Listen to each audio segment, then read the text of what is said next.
तीन बहनों की लालची भाभी। करिश्मा, रेशमा और मनीषा तीन बहनें हैं। उनका एक भाई भी है, मयंक। मयंक अपनी बहनों को बहुत प्यार करता है, लेकिन मयंक की पत्नी सविता इस मामले में मयंक से बिल्कुल ही अलग है। वो अपनी ननदों का जितना बुरा कर सकती है उतना बुरा करती ही रहती है और अपनी ननदों पर हुक्म भी चलाती है। करिश्मा, करिश्मा, तुमने अभी तक नाश्ता नहीं बनाया? तुम्हारे भैया को ऑफिस जाने में देर हो रही है। हाँ भाभी, बस अभी बनाती हूँ। करिश्मा, तुम ये ढीलापन छोड़ दो। कल को पराए घर जाना है। वहाँ अगर तुम इस तरह से काम करोगी तो लोग क्या कहेंगे कि माँ ने और भाभी ने कुछ सिखाया नहीं। और तुम्हारी दोनों बहनें कहाँ हैं? अब रेशमा मार्केट गई है और मनीषा सो रही है। क्या? सुबह के 8 बज रहे हैं और ये महारानी अभी भी सो रही है? ये कहते हुए सविता अपनी सास दुर्गा देवी के पास जाती है। माँ जी, देख रही हो अपनी बेटियों के तौर तरीके?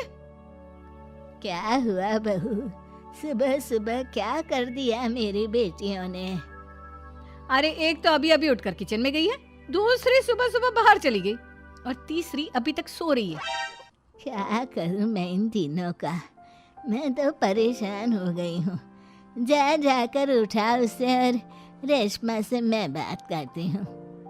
सविता सीधा मनीषा के कमरे में जाती है और उससे कहती है, महारानी जल्दी उठो, सूरज सर पर आ गया है।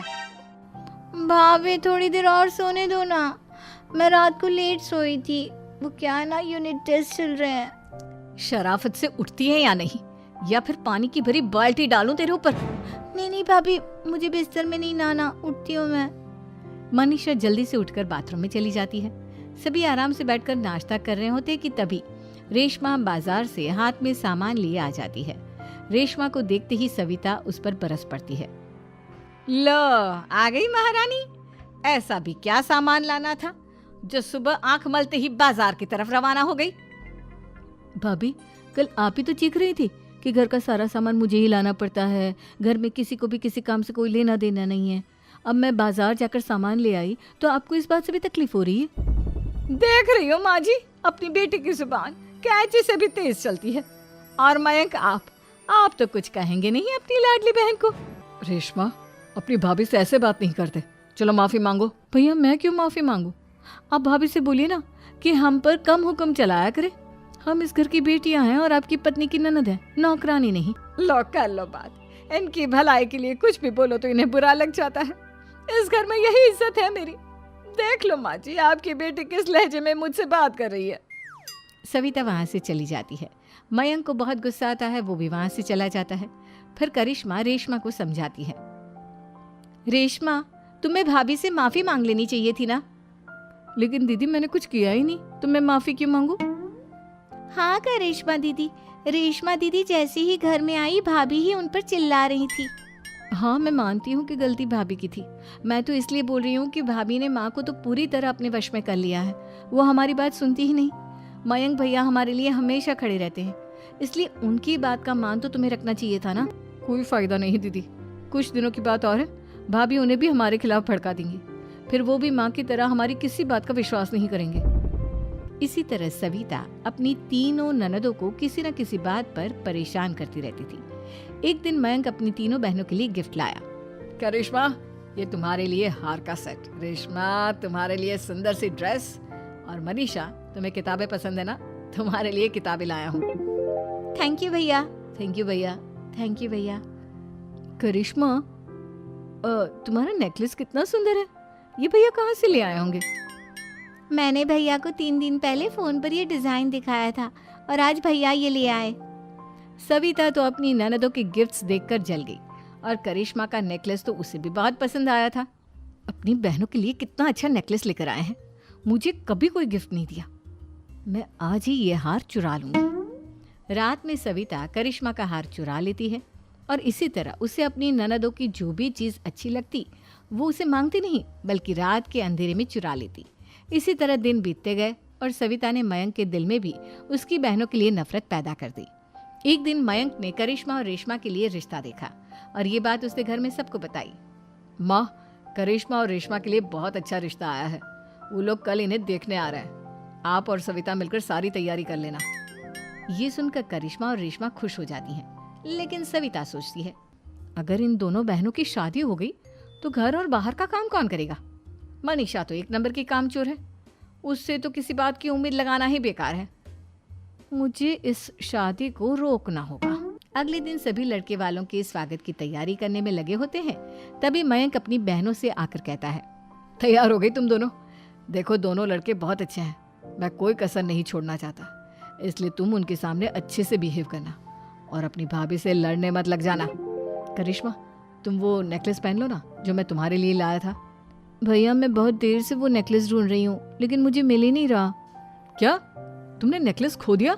तुम्हें पता भी है वो कितना महंगा था? तुम कोई काम ढंग से नहीं कर सकती। मयंक गुस्से में वहां से चला जाता है। थोड़ी देर बाद लड़के वाले भी आ जाते हैं। वो दोनों बहनों को पसंद कर लेते हैं और रिश्ता पक्का हो जाता है। लेकिन सविता के दिमाग में तो कुछ और ही खिचड़ी पक रही थी। वो पंडित जी के पास करिश्मा की कुंडली लेकर जाती है और उन्हें पैसे देकर करिश्मा की कुंडली बदलवा देती है। जब लड़के वालों के पास करिश्मा की कुंडली जाती है तो वो दुर्गा को फोन करते हैं। बहन जी, हमने करिश्मा की कुंडली अपने पंडित जी को दिखाई थी। आपकी बेटी की कुंडली नहीं बल्कि दोषों का पिटारा है। देखिए, मैं और मेरे पति इन सब बातों में बहुत विश्वास करते हैं, इसलिए हम आपकी बेटी से अपने बेटे की शादी नहीं करा सकते। इस तरह करिश्मा का रिश्ता टूट जाता है और सभी घर वालों को बहुत दुख होता है। अब कविता सोचती है, चलो करिश्मा का तो रिश्ता टूट गया, अब रेशमा का भी रिश्ता तोड़ना है। क्या करूं? अब सविता आवाज बदलकर किसी अननोन नंबर से रेशमा के होने वाले ससुराल में फोन करती है। हेलो, मैं कौन हूँ कौन नहीं ये आपके लिए जानना ज़रूरी नहीं। बस इतना सुन लो कि रेशमा का 2 साल से किसी के साथ अफेयर चल रहा है। बस रेशमा का रिश्ता तोड़वाने के लिए सविता का इतना कहना काफी था। अब रेशमा का भी रिश्ता टूट गया। मयंक और दुर्गा देवी ने रेशमा को खूब खरी खोटी सुनाई और उससे बार बार उस लड़के के बारे में पूछने लगी। आप दोनों मुझे क्यों परेशान कर रहे हो? अरे कोई लड़का होगा मेरी लाइफ में तो मैं बताऊंगी ना, जब कोई है ही नहीं तो कहाँ से लाऊं मैं कोई लड़का? तो तेरे होने वाले ससुराल वालों को फोन किसने किया था? माँ मैं नहीं जानती किसने फोन किया था, मैं सच कह रही हूँ। मैं तो पहले ही कह रही थी इसकी लगाम खींच कर रखो, लेकिन मेरी सुनता ही कौन है। आप चुप रहिए भाभी, ये सब आपका ही किया धरा है। अब तीनों बहनों को विश्वास हो जाता है कि ये सब उनकी भाभी ही कर रही है। तीनों बहनें अपनी भाभी को सबक सिखाने के लिए एक वकील कर लेती है और घर में हिस्सा मांगना। देखो भैया, माँ बाप की जायदाद में जितना बेटों का हक होता है उतना ही बेटियों का, इसलिए इस घर के 4 हिस्से होंगे और हमें अपना हिस्सा चाहिए। मैंने तुम्हारे लिए क्या क्या नहीं किया और तुम इस घर में हिस्सा मांग रही हो?